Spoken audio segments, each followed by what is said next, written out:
अस्सलाम वालेकुम वरहमतुल्लाहि वबरकातुहू। सजनों बेलियो मित्रों की हाल चाल। उम्मीद है तुम खरीत नाल हो तंदुरुस्त। मैं थोड़ा दोस्त मोहम्मद रिखीज़र, तुम वेखते पे अपना जनाब चैनल पंजाबी वसेब। तो अज के वसेब का व्लॉग जोड़ा है उनका करिए आगाज़। अल्लाह के बाबरकत नाम तो जिसे कब्जा कुदरत थोड़ी तो मेरी जान है जनाब। मैं अज जा रहा भाई सरफराज कुड़ियाना जोड़ा कि नकीबे महफल है बई उन्हें पता करना है कि वो जनाब इस टाइम कितने ने। उन्होंने मैं मुरबे में जा रहा तो तुम मेरे नाल रहना जनाब। थोड़ा इस प्रोग्राम का बहुत ही ज़्यादा मज़ा आने वाला है। तो मैं जनाब सरफराज अंजम जोड़े कि नकीबे महफल ने उन्होंने तरफ जा रहे हैं तो उन्होंने वेखने डेरा। असी जनाब उन्होंने को आए हैं काफ़ी देर दे आए हैं। पहले असी प्रोग्राम का एक दा सैटअप करना है ख्याल टीवी तो जो ऑनलाइन आना है वो वास्ते जनाब असी उत्थे आए हैं। तो मैं चाहना कि मैं जावां उन्होंने ढारी ते और उन्होंने करिए गलबात कि उन्होंने जी नकाबत है नकाबत तो हट के उन्होंने की मसरूफियात होंगी है जनाब। तो जिमीदार ने जनाब वैसे जी नकाबत है उन्होंने शौक है और जी जिमीदारा है ये उन्होंने जनाब कारोबार है। और मैं उन्होंने तरफ जाना चाह रहा तो उन्होंने मैं उन्होंने ढारी तो पहुँच चुका हाँ। वैसे मैं जनाब थोड़ा दूरों ही विखा देना। सरफराज होरी भी साडा इंतजार करते जनाब। और सामने थोड़ा नज़र आते पे ने जनाब भाई सरफराज है और उन्होंने नाल मनशा कादरी साहब और गुलाम फरीद जोड़े ने ये उन्होंने नाल ने अपनी जनाब मझां दे कोल खलोते ने क्योंकि ये डेरेदार बंदा सरफराज वैसे तो ये नकीबे महफल भी है और जी नकाबत है इन्हों का शौक जे और वैसे इन्होंने अपने रकबा भी है तो घोड़ा भी घोड़े पालन का भी शौक है। जो इन्होंने वाले साहब हैं वो शुरू तो इन चीज़ों के नाल उन्होंने शौक रहा है जनाब। मैं सरफराज भाई को आ चुका तो उन्होंने थोड़ी गलबात भी करवा देना। उन्होंने को पुछने उन्होंने जनाब इंटरव्यू करने हैं उन्होंने को पुछने उन्होंने बारे के ज़मीन कितनी ने और कारोबार उन्होंने की है। और ए तुम वेखते पे मैं जनाब उन्होंने कोल पहुँच गया तो उन्होंने करनी गलबात ताकि पता लगे जनाब। तुसी भी तैयार रहना हो सकता कि किसी दिन जी जनाब मैं पहुँच चुका भाई सरफराज को जनाब। की हाल चाल है भाई सरफराज कादरी साहब की हाल चाल है? तबीयत से ठीक है। अस्सलाम वालेकुम भाई गुलाम फरीद साहब की हाल चाल? भाई गुलाम फरीद साहब ने जनाब साढ़े नाल और सरफराज अंजम जो नकीबे महफल ने और नकाबत इन्हों का शौक है। तो बाकी इन्होंने कारोबार के बारे पूछने जनाब। असी सरफराज के डेरे पर आए हैं। तुम इस व्लॉग में एंड तक वेखना ताकि थोड़ा मैं इस प्रोग्राम का बड़ा ही मज़ा आएगा जनाब। एंड तक वेखना वीडियो स्किप नहीं करनी। अगर चंगी लग जाए तो सबसक्राइब कर लेना या पंजाबी चंजा खंड रत्ती जी पट्टी आएगी मंड देना नाल आमण त्रै टलियां थले वाली छड़ के उत्ते वाली छड़ के जी उतली टली जिहड़ा दो कान मंड लेना। जो सरफराज के कोल असीं आए जनाब उन्होंने डेरे थे उन्होंने को पुछने कि सरफराज का नकाबत हट के की कारोबार है। जी सरफराज भाई की हाल चाल है? तबीयत से ठीक है? ये थोड़ा बड़ा बच्चा है? हाँ जी कोई बेटा है जी कोई बेटा। अल्लाह पाक तुहानू होर अता फरमावे। अच्छा की नाम तेरे बच्चे? उमर दराज। हाँ इन्हों के चाचू का नाम उमर दराज। जो व्डे जी ये हैं ना भाई सरफराज अंजम के व्डे भाई उनका नाम उमर दराज उन्होंने अपने भाई का नाम रखा। अच्छा तो ये नकाबत तो हट के फिर जिमीदारा जी अपनी उत्थे 8 किले जमीन है भाई जी बिल्कुल जी ठीक हो गया। उस तो इलावा मज्जा मुज्जा है। अच्छा घोड़ा है जी और नेज़ाबाजी वास्ते रखे हुआ। अच्छा नेज़ाबाजी बजाइंदे हो? हाँ जी। अच्छा जनाब भाई सरफराज तुम सुन रहे हो मझां ने जरा तुम वेखो अगर मेरा कैमरा तुम विखा सके मझां ने भाई सरफराज दियाँ नकाबत तो हट के जनाब इन्हों का जो कारोबार है वो मझां उन्होंने घोड़ा भी पालिया होया है जोड़े कि अगे होंदे हैं अगे पंजाबी वसेब अगे जैसे पंजाबी लोग हैं वो घोड़े उत्ते नेज़ाबाजी करते होंदे हैं और चक्रा भी बजाना नेज़ाबाजी करना। नेज़ाबाजी किस तरीके करते हैं जनाब? नेज़ाबाजी तक उन्होंने किला पूर देना होंदा ज़मीन में और जो सवार होंदा वो सांग पकड़ के तो घोड़े नूं बड़ी स्पीड नाल दुला के जनाब वो उन्हें लावना वो किला पट के नाल लै जाना। जिन्होंने किला पट लेना उन्होंने सवार मनिया जाता जनाब। वो सवार होंदे हैं तो जिन्होंने कोल किला रह जाता वो सवार नहीं होंदे। सरफराज भाई तुम बजाइंदे हो फिर घोड़ा? हाँ जी आप ही दौड़ाते रहे फिर मैं जो नकाबत करने लगा तो मैं आप छड़ गया जी। अच्छा अच्छा फिर हूँ मेरा बहन हुई तारिक तारिक तारिक तारिक तारिक तुला। हाँ जी तारिक तुला का मैं नाम सुनिया बिल्कुल जी। वड्डियां वड्डियां मिल तारिक तुला जिहड़े कि पहले उनकी रैश है जनाब 113 9 है जो शरी मोड़ के बिल्कुल नज़दीक तरीन है। पहले उत्थे रैश है उत्थे भी जनाब जोड़े हैं अपना नेज़ाबाजी करते होंगे भाई तारिक। हुण तो खैर नहीं ने लेकिन असी घोड़े नूं जरा तसल्ली नाल वेखना जे ए सरफराज की सारा रकबा है थोड़ा मैं विखा सकना। ए जी बरसेन गड्डी हुई है ये भाई सरफराज हले है और रूम भी गड्डी हुई है भाई सरफराज ने।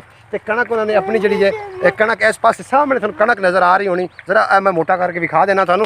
आओ जो सामने गड्ढे नज़र आ रहे हैं ये जनाब भाई सरफराज का ही रकबा है और भाई सरफराज नकाबत तो हट के एक अच्छे जिमीदार ने और अल्लाह करीम इन्हों इज्जत अता फरमावे। आओ जनाब थानू मैं जरा घोड़े की विजिट करवाइए। घोड़ा जोड़ा है जनाब आ मज्जी देखो ना कि सोहनियाँ। अच्छा सुनाओ ये नीली दी लगदियां पे कि रावी दी जरा चेक करना।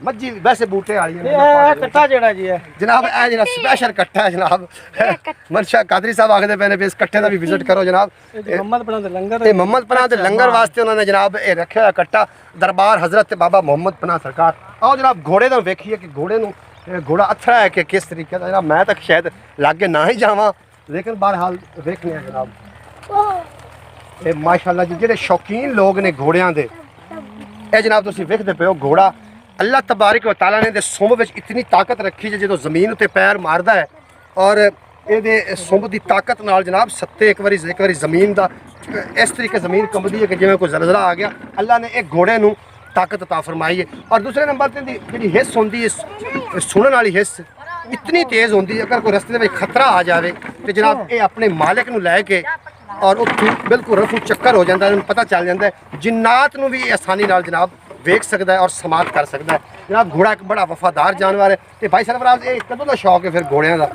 तकरीबन जी वालिद साहब तो पहले आ गए। हाँ जी वालिद साहब ने सानू लग गया जी। अल्लाह पाक साडे वालिद में जन्नत में फिरदौस आला मकाम अता फरमावे। ते अच्छा शुरू तो ही शौक रहा क्योंकि वो किवें का खान बनया भी कावां दे जेहड़े पुत्तर होंदे ने वो फिर कां ही खरदे ने। जेहड़े इन्हां दे वालिद साहब आन मार सादल कुड़ियाना वो जनाब बड़े अच्छे एक इंसान हैं बड़े अच्छे जिमीदार हैं और उन्होंने सारी जिंदगी मज्जां दा ते घोड़ियां दा शौक पाली रखा है।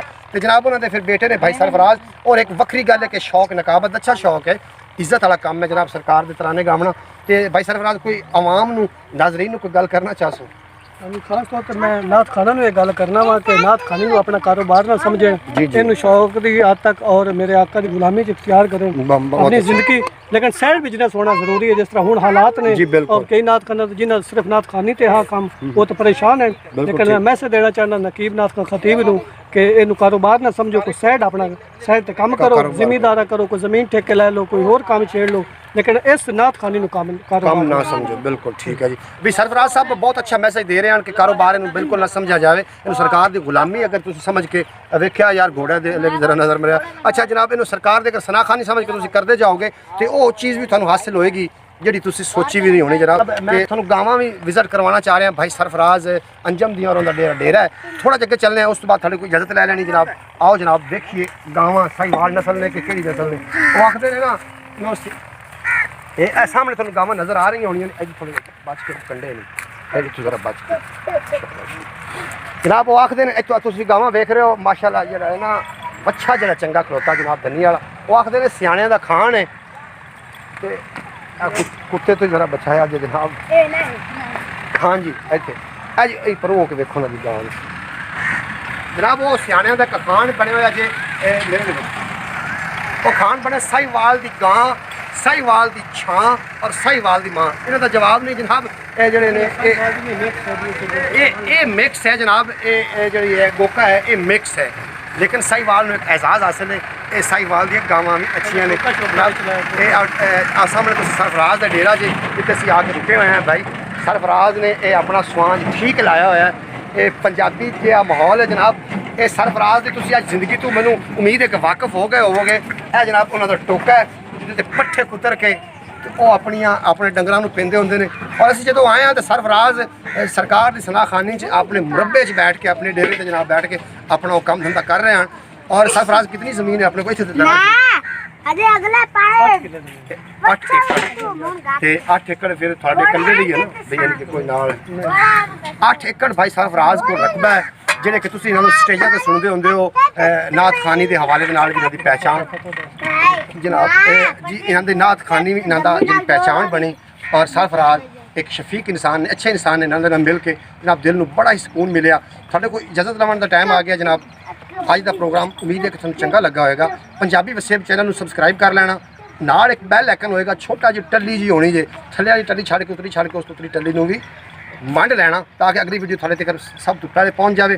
सरफराज तो बंदा नचीज़ मोहम्मद अली खिज़र होंदे इजाजत मिलते हैं किसी होर व्लॉग तुसी भी तैयार रहना हो सकता है नात खान या नकीब अगला नंबर थोड़ा हो मोहम्मद अली खिज़र थोड़े तक भी पहुँच जाएगा। सरफराज के को मैं मजीद कोई गल अगर तुम करना चाह रहे हो नहीं तो फिर इजाजत तुसी लो आवाम को इजाजत लो उधर अख मिला के उन्होंने गल करो जनाब इजाजत दो जब मिलते हैं किसी अगले व्लॉग सरफराज तो मेरा तो थोड़ा रब रखा पाकिस्तान जिंदाबाद।